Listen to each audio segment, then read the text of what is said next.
Hi guys, welcome back. Maybelline came out with a few products for 2016 and I'm pretty excited about them. Well, some of them. So I'm going to go ahead and show you kind of like a demo and a review of the products that I picked up. So Maybelline came out with the new foundation. This is the Dream Velvet Soft Matte Hydrating Foundation. The first time that I went to the drugstore, I got these at Walgreens because I couldn't find them nowhere. CVS, Rite Aid, Target. Either they were out of stock or they didn't have the new products available. But I went to my local Walgreens and I paid $10.99, which is a little bit pricey. It comes with a 1 fluid ounce product inside. So the first time that I went to Walgreens, I picked up these two products. This one, this was $10.99. I think it was $10.99 as well. I'm not sure. But this is the Master Fix Loose Setting Perfecting Powder. I got buy one, get one 50% off. I don't know if you guys can see, but this one, it's more like a yellow undertone, olive undertone, and this one, it's a little bit dark. This one, it's way too light on me. So that's why I ended up picking up this one. This is in the color Honey Beige 90, and it's kind of more of a pinky undertone. So what I did is I combined these two. But the second time that I went, I got this one, the foundation, and the Master Contour Palette. And it's this one right over here. And the description of the foundation and the claims in the description box, you know, just so you guys can reference to that. This is supposed to give you like a matte finish. Once you apply it, it's supposed to make you feel like you're applying gel. You know, that's the whole purpose of the hydrating part of it, because once you put it on, it feels like a cooling sensation once you apply it, and it feels pretty comfortable on the skin. Now, if you're extremely oily like myself, you guys know the struggle of finding a mattifying foundation, and sometimes those type of foundations, they can tend to make your skin feel so tight, and I don't know, sometimes if your face feels very, very stiff. But yeah, that's not the case with this one.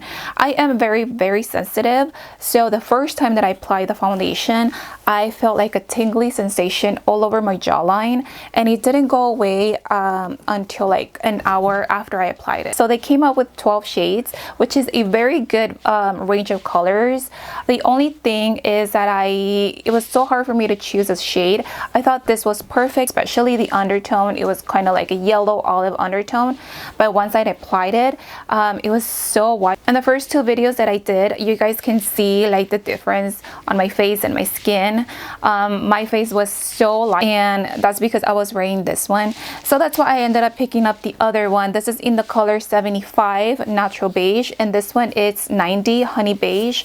I combined these two. I feel like it's a perfect shade. That's the only issue that I have is the undertones. There are more of a pinky undertone than anything else, and it was so hard for me to choose the the color. So on the demo, I'm gonna show you half of my face prime with my Dr. Brand Pores No More primer, and on the right hand side, I'm not wearing anything.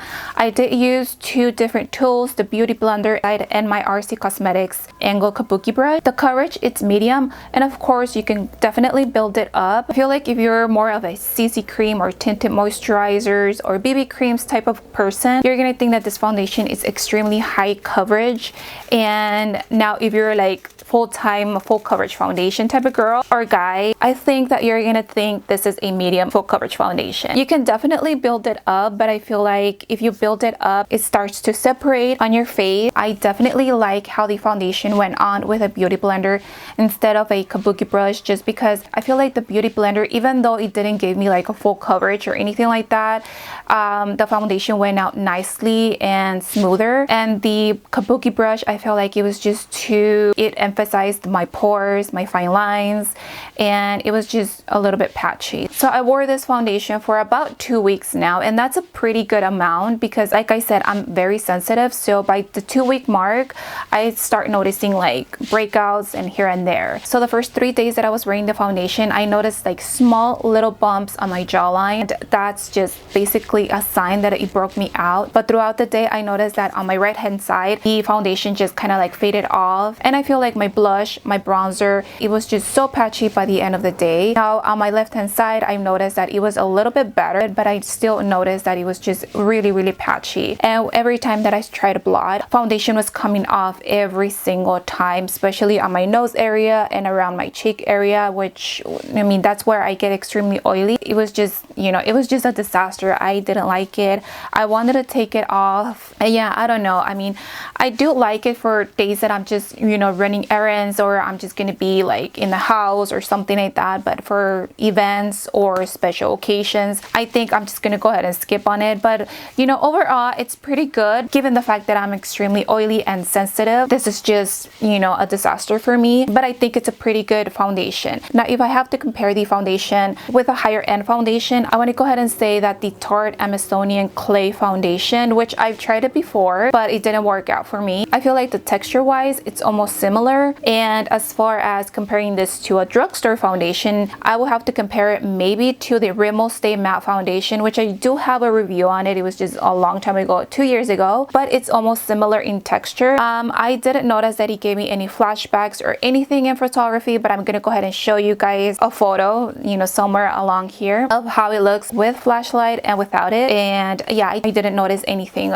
you know, flashback or anything like that. And maybe it's because I use this darker foundation. And along with the foundation, I tried the Master Fix Setting Perfecting Loose Powder. This is supposed to set, mattify, blur, and smooth every imperfection. And right off the bat, I do like it to set the foundation because it feels really light on the skin and it just blurs out your imperfection, your pores, and kind of like diminish the pores a little bit, and that's what I like. So overall, just to set the foundation or any foundation that you want, I feel like it looks pretty good. As far as setting your concealer with this, oh my gosh, okay, it is very embarrassing, but I'm gonna go ahead and show you a picture of how it looks like because I set my concealer with the Maybelline one, and the type of concealer that I used was the Maybelline Fit Me concealer in the color medium. The color of the concealer wasn't even that, you know, light or anything. I just hated it because it gave me flashback, and I mean, you guys can see in the picture, you know, how it looks. But if you take pictures without flash, it's not gonna be, and you know, any noticeable or anything like that. In person, it doesn't look cakey, it doesn't look heavy, but once you turn out that flash, it's going to give you a flashback. I am more of a medium to tan skin tone, so maybe that's the reason.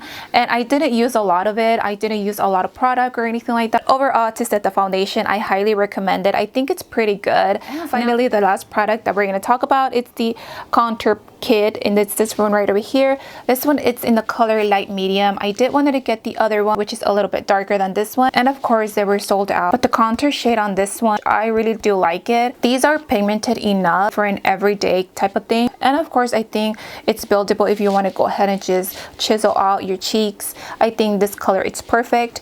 This color right here, the blush, I do like it for an everyday. It's a matte color, so yeah, overall for an everyday type of use, I like this color. You know, the blush color, I like it. The highlight, I don't think it has too much of a shimmer. This is a highlight. I don't know if you guys can see, but that's the highlight. Of course, I'm gonna go ahead and insert, you know, small little clips here and there of how it looks like. But overall, the highlight, it's pretty good. I do like it. I just feel like it's a little bit too powdery, if that makes sense. I mean, I do like this palette for an everyday use if you want to go ahead and look somewhat put together and, you know, presentable. It came with a brush. I'm gonna go ahead and insert like a little clip of the brush somewhere in here, but I don't have it right now. But it's like a small angle brush, and I noticed that some people use it for a highlight. That's what I used it for. It's pretty good. So overall, I do like this palette, like I said, for an everyday use. If you want to go ahead and, you know, chisel out your cheekbones or anything like that, this is a perfect shade. And overall, these are my favorite two products from Maybelline. And as far as the foundation goes, I guess I already made out my point. So, and I think that's pretty much it. That concludes the video, and thank you so much for watching. So hopefully you guys enjoy this kind of like small little demo and review of the new Maybelline products, and thank you so much for watching. I'll see you guys on the next one. Bye guys.